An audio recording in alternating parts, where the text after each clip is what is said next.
আসসালামু আলাইকুম প্রিয় দর্শক। আগামী এক সপ্তাহের মধ্যে নবম জাতীয় পে স্কেল বাস্তবায়ন চূড়ান্ত আলটিমেটাম। সচিব ও সাধারণ কর্মচারীদের এক সুরে দাবি, এবার দেরি নয়, বাস্তবায়ন চাই এখনই। নতুন কাঠামো 1:4 অনুপাতে 3.5 ভাতা ও 10% পেনশন সুবিধা। দেশ জুড়ে সরকারি কর্মচারীদের মধ্যে তীব্র উত্তেজনা ও প্রত্যাশার ঝড়।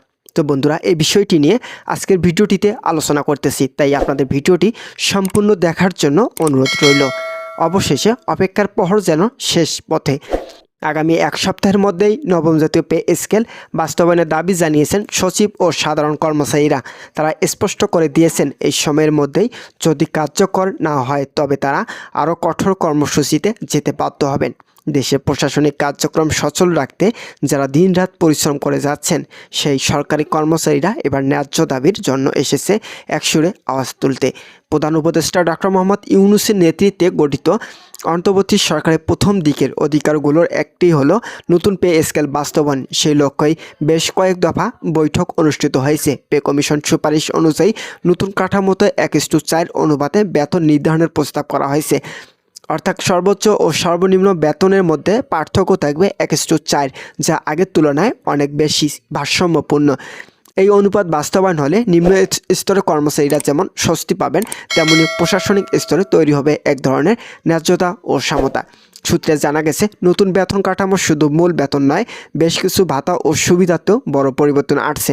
বিশেষ করে 3টি উল্লেখযোগ্য ভাতা, শিক্ষা সহায়তা, বাড়ি ভাড়া এবং চিকিৎসা ভাতা, এই 3টি খাতে উল্লেখযোগ্য বৃদ্ধির প্রস্তাব করা হয়েছে। শিক্ষা সহায়তা ভাতা বৃদ্ধির ফলে কর্মচারীদের সন্তানদের পড়াশোনা ব্যয় অনেকটাই লাঘব হবে। একইভাবে বাড়ি ভাড়া ভাতার বাড়তি অর্থ সংযোজনের ফলে নগর জীবনের ব্যয় সামলাতে কিছুটা হলেও স্বস্তি আসবে। চিকিৎসা ভাতা এবার বাড়ানোর সুপারিশ করা হয়েছে।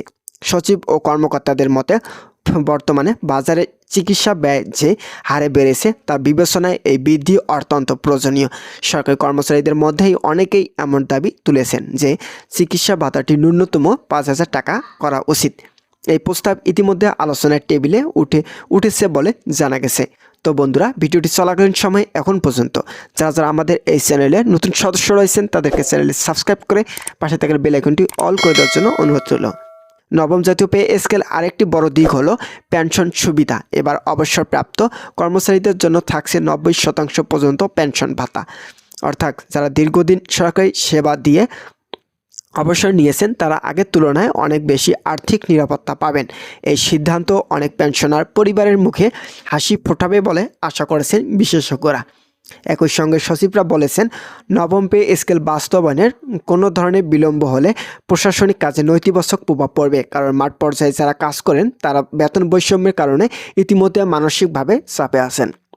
অনেকে বিভাগ কর্মচারীদের মনোবল কমে গেছে। নতুন পে স্কেল কার্যকর হলে এই মনোবল আবার ফিরিয়ে আনা সম্ভব হবে। অন্যদিকে সাধারণ কর্মচারীদের সংগঠনগুলোর পক্ষ থেকে জোরালো বক্তব্য এসেছে। তারা বুঝেছেন, এই পে স্কেল বাস্তবায়ন শুধু বেতন বাড়ানোর প্রশ্ন নয়, এটা সম্মান ও ন্যায্যতার প্রশ্ন। দীর্ঘদিন ধরে জীবনে প্রয়োজনীয় খরচ যেমন খাদ্য, বাসস্থান, চিকিৎসা সবকিছুতেই মূল্যস্ফীতি রয়েছে, অথচ বেতন কাঠামো সেই হারে বাড়েনি।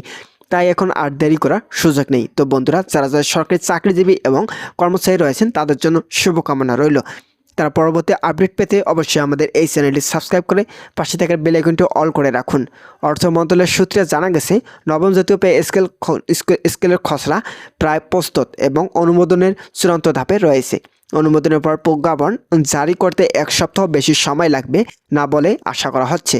একবার প্রজ্ঞাপন জারি হলে জানুয়ারি মাস থেকেই নতুন বেতন কাঠামো, বিশ্লেষকরা বলেছেন 1:4 অনুপাতে বাস্তবায়ন হলে এটি বাংলাদেশে সরকারি বেতন কাঠামোর ইতিহাসে এক যুগান্তকারী পদক্ষেপ হবে। এতে নিম্ন ও মধ্যম আয়ের কর্মচারীদের জীবনমান যেমন উন্নত হবে, তেমনি উচ্চপদস্থ কর্মকর্তারাও বেতন ব্যবধান নিয়ে সমালোচনার মুখ থেকে কিছুটা মুক্তি পাবেন। পাশাপাশি সরকারকে বাজেট ভারসাম্য রক্ষা করতে নিতে হবে বেশ কিছু গুরুত্বপূর্ণ পদক্ষেপ। কারণ নতুন পে স্কেল বাস্তবায়নে প্রায় 25 থেকে 30 হাজার কোটি টাকার অতিরিক্ত ব্যয় ধরা হয়েছে। তবে অর্থনীতিবিদরা মনে করেছেন, কর্মচারীদের হাতে অতিরিক্ত অর্থ গেলে ক্রয় ক্ষমতা বাড়বে, যা বাজারে ইতিবাচক প্রভাব ফেলবে এবং অর্থনীতির চাকাও আরও গতি পাবে। সরকারি সূত্রে আরও জানা গেছে, নবম জাতীয় পে স্কেল আওতায় এবার অন্তর্ভুক্ত করা হচ্ছে বেশ কয়েকটি স্বায়ত্তশাসিত প্রতিষ্ঠানকেও, যেগুলো আগে মূল কাঠামোর বাইরে ছিল। এতে বেতন বৈষম্য কমবে এবং কর্মক্ষেত্রে এক ধরনের একতা তৈরি হবে। শেষ পর্যন্ত সচিব ও সাধারণ কর্মচারীরা যে আলটিমেটাম দিয়েছে তা সরকারের উপর যথেষ্ট চাপ সৃষ্টি করছে। আগামী সপ্তাহে প্রধান উপদেষ্টা ডক্টর মোহাম্মদ ইউনূসের নেতৃত্বে আরেকটি উচ্চ পর্যায়ে বৈঠক হওয়ার সম্ভাবনা রয়েছে, যেখানে এই বাস্তবায়নের কর্মসূচি নির্ধারণ করা হতে পারে। সব মিলিয়ে বলা যায় এখন দেশ জুড়ে সরকারি চাকরিজীবীদের মধ্যে একটাই প্রশ্ন, কবে কার্যকর হবে নবম জাতীয় পে স্কেল। এক সপ্তাহ পরেই এর উত্তর মিলবে বলে আশা করা হচ্ছে। যদি সব কিছু পরিকল্পনা মাফিক চলে তবে ডিসেম্বরের মধ্যেই প্রজ্ঞাপন জারি হয়ে যাবে আর জানুয়ারি থেকে শুরু হবে নতুন বেতন কাঠামো যুগ। তো বন্ধুরা, আজকের ভিডিওটি এই পর্যন্ত ছিল। আশা করছি আজকের ভিডিওটি থেকে অনেক উপকৃত হয়েছেন। যদি উপকৃত পেয়ে থাকেন তাহলে অবশ্যই আমাদের এই চ্যানেলটি সাবস্ক্রাইব করে পাশে থাকার বেল আইকনটি অল করে রাখার জন্য অনুরোধ রইল, যাতে পে স্কেল সম্পর্কিত সকল আপডেট তথ্য আমাদের এই চ্যানেলে পেয়ে যেতে পারেন। ধন্যবাদ সকলকে।